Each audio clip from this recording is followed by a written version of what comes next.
Sulit nga ba ang Petronas oil sa PCX 160 or hype lang? Let's find out! Hi guys! For this video, ilalagay ko ang Petronas Sprenta 1900 10W40 and this is for scooter 10W40. Kita nyo? May INMAX oh. Ano nga ba ang feeling kapag gumamit ka ng Sprenta oil sa Honda PCX 160? Sulit ba talaga siya? Tahimik bang makina? Let's find out. Bago tayo maglagay ng bagong oil, kailangan meron tayong mga tools. Gaya nito, alam niyo na to kung ano to. Flexible imbudo, steel brush para sa ilalim ng makina, lagayan ng waste oil. Ito lang guys need nyo, tsaka socket wrench pala. Yan lang.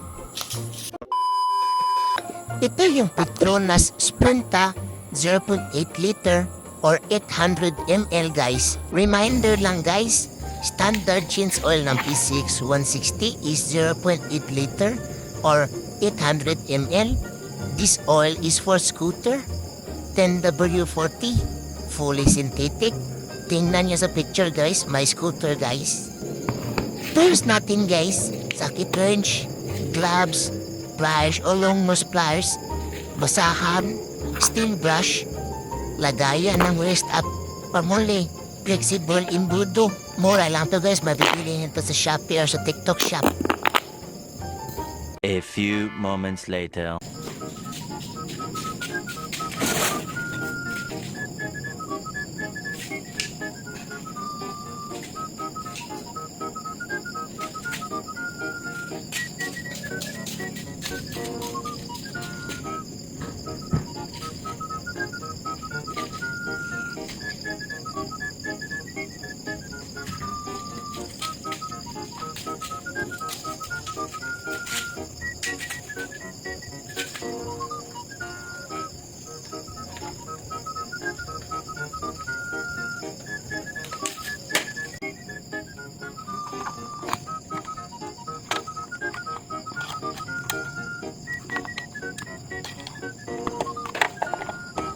Tanggalin muna natin tong oil label gauge cap guys. Dito natin isasalid yung ating Petronas oil. Ayun, natanggal na guys.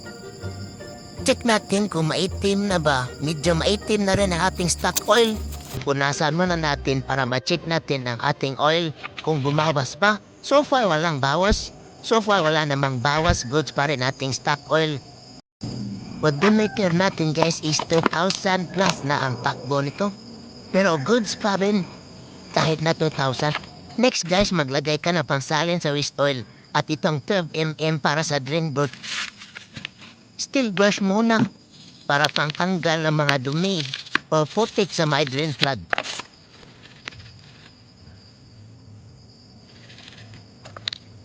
Ito guys, gamitan na natin ang socket wrench. Reminders lang, kung panuwag ka dapat counterclockwise. At kung pahigpit ka naman, dapat clockwise. Ayan guys, nasali na natin yung waste oil. Sana hindi lalagpas sa ating lalagyan. Pero sure ako na hindi ito lalagpas. Medyo mapula o maitim ng ating oil. Ito na lahat ang masalin nating stock oil guys. Grabe, walang bawas guys. Madami pa rin. Here you go, Petronas. At ito na, bubuksan na natin itong Petronas oil. Fully synthetic for scooter 10W40 viscosity.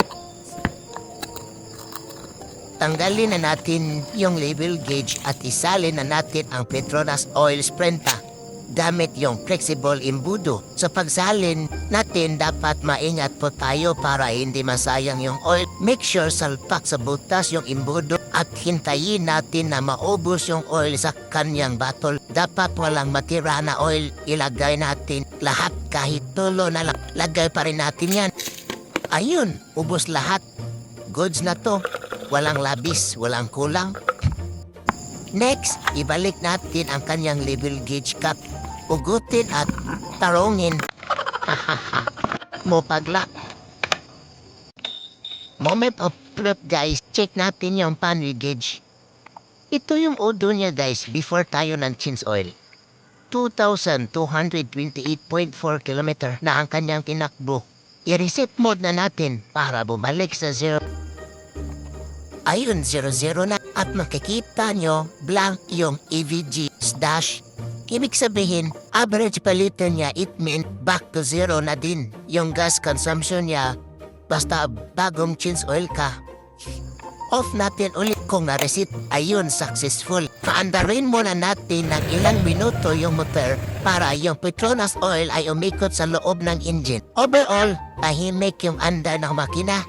Sa next video guys naman, ilolong ride ko ng P6 ko gamit ang Petronas oil na nilagay ko. Kung may experience ka rin gamit ang Penta oil sa kahit anong motor or scooter. Comment mo sa baba kung kumusta ang performance para makatulong din tayo sa ibang mga riders. Don't forget to like, share. Kung nakapalang itong video, ride safe mga boss.